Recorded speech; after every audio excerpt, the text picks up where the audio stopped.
شروع کرتا ہوں اللہ تعالیٰ کے بابرکت نام سے جو بڑا مہربان نہایت رحم کرنے والا ہے۔ ایوب علیہ السلام انبیاء کی جماعت میں سے ایک اہم ہستی ہیں۔ اللہ تعالیٰ نے صبر کے معاملے میں لوگوں کے لیے ایک مثال بنایا ہے۔ دوستوں، حضرت ایوب علیہ السلام حضرت ایس کی اولاد میں سے تھے۔ ان کی افراہیم بن یوسف علیہ السلام کی بیٹی سے شادی ہوئی تھی۔ آپ بہت زیادہ مالدار تھے۔ اللہ تعالیٰ نے آپ کو مال و دولت سے نوازا تھا۔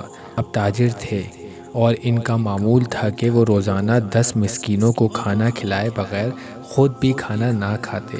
اسی طرح جب کوئی نیا کپڑا استعمال کرنا چاہتے، پہلے 10 مسکینوں کو کپڑا بناتے، پھر خود پہنتے تھے۔ دوستوں، ہم اور آپ صبر ایوب کے بارے میں بہت سی مثالیں جانتے ہیں، اور آج اس ویڈیو میں ہم صبر ایوب کے بارے میں بات کریں گے۔ اللہ تعالیٰ آپ کو اور مجھے بھی صبر دینے کی توفیق عطا فرمائے۔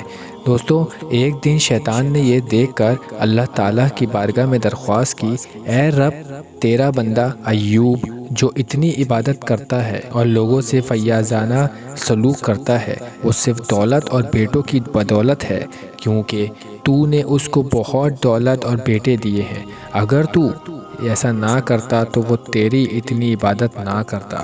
بس ہمیں اس کے پاس جانے کی اجازت دی جائے، پھر دیکھیں وہ تیری عبادت کیسے کرتا ہے۔ ہم اس کو کسی نہ کسی طرح بہکائیں گے۔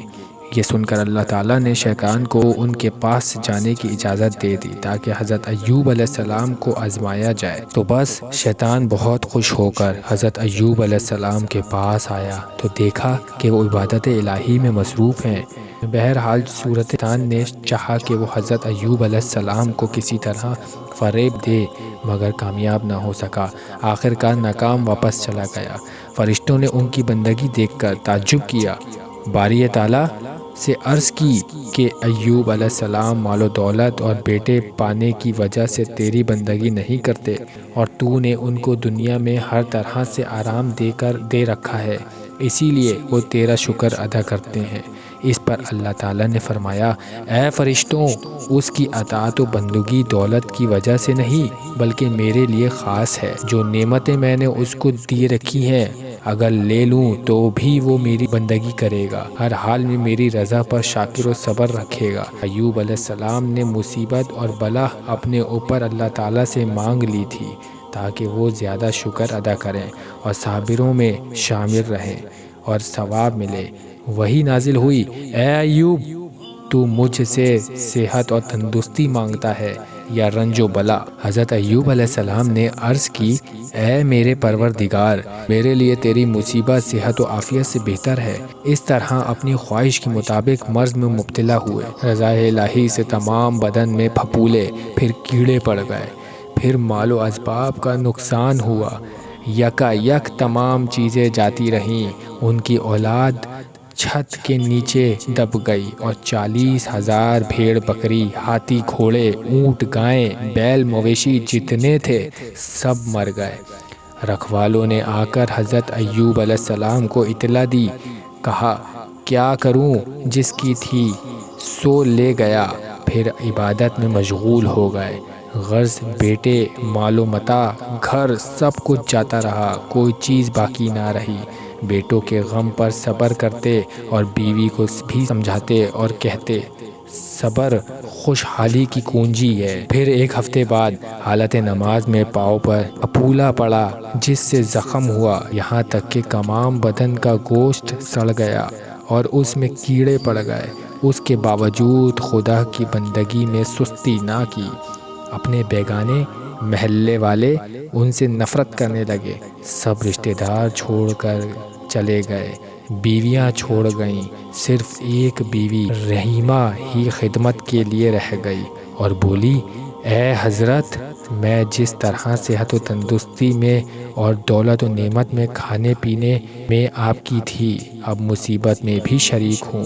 یہی وسیلہ دونوں جہانوں میں میری نجات کا ذریعہ ہے۔ اسی طرح سے 7 برس گزر گئے اور تمام بدن میں کیڑے پڑ گئے تھے، جن کی بدبو سے محلے کے لوگ ان سے نفرت کرنے لگے۔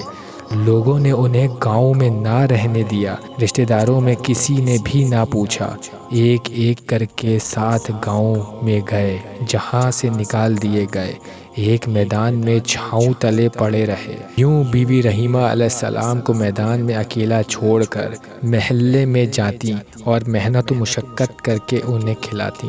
ایک دن کسی نے ان کی مزدوری کے لیے نہیں بلایا، اپنے دل میں کہنے لگی کہ آج کس طرح خالی ہاتھ شوہر کے پاس جاؤں گی اور ان کو کیا کھلاؤں گی۔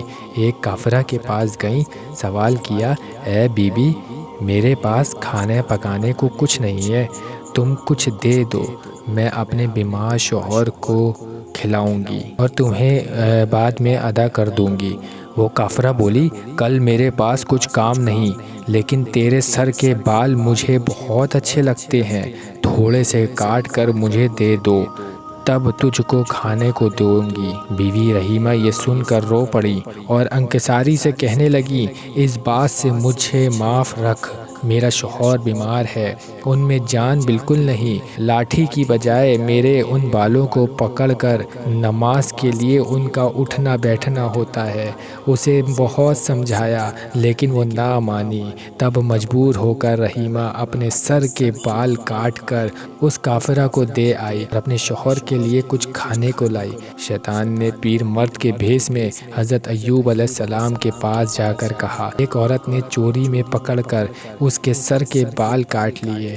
حضرت ایوب علیہ السلام یہ سن کر بہت غمگین اور پریشان ہوئے اور شیطان کے تہمت لگانے پر قسم کھا کے عہد کیا کہ جب میں اس بیماری سے نجات پاؤں گا تو رحیمہ کو 100 کوڑے ماروں گا۔ ایک دن بنی اسرائیل کے کچھ لوگ آپ کے پاس سے گزرے اور آپ کو دیکھ کر کہنے لگے، اس شخص کو یہ تکلیف ضرور کسی نہ کسی گناہ کی وجہ سے ہے۔ حضرت ایوب علیہ السلام اس بات کو سن کر رونے لگے اور کہنے لگے کہ وہ سچ کہتے ہوں گے اور مجھ کو تو معلوم نہیں کہ میں نے کیا گناہ کیا ہے۔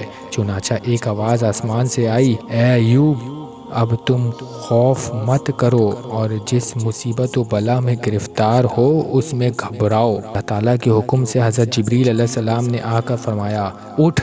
اللہ کے حکم سے بولے، اے جبریل، میں کیوں اٹھوں؟ اس حال میں مجھ میں کچھ بھی طاقت نہیں۔ حضرت جبریل علیہ السلام بولے، آپ اپنے پاؤں کو زمین پر مارو۔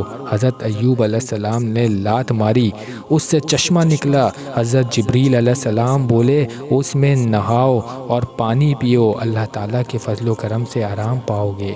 یہ سن کر حضرت ایوب علیہ السلام نے ایسا ہی کیا، جس سے وہ بالکل ٹھیک ہو گئے۔ بیوی رحیمہ وہ چشمہ دیکھ کر اللہ تعالیٰ کا شکر بجا لائیں۔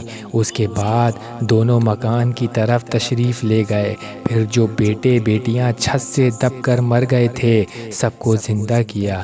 انبیاء کرام صلی اللہ علیہ وآلہ وسلم کو یہ معجزے دیے گئے تھے، جو چیزیں گم ہو گئی تھیں وہ سب واپس مل گئیں۔ حضرت ایوب علیہ السلام نے اپنی بیوی کو 100 کوڑے مارنے کا جو حلف اٹھایا تھا، اللہ تعالیٰ نے اس کا آسان راستہ بتایا کہ 100 تنکے والی ایک جھاڑو لو اور اس سے ایک دفعہ مارو۔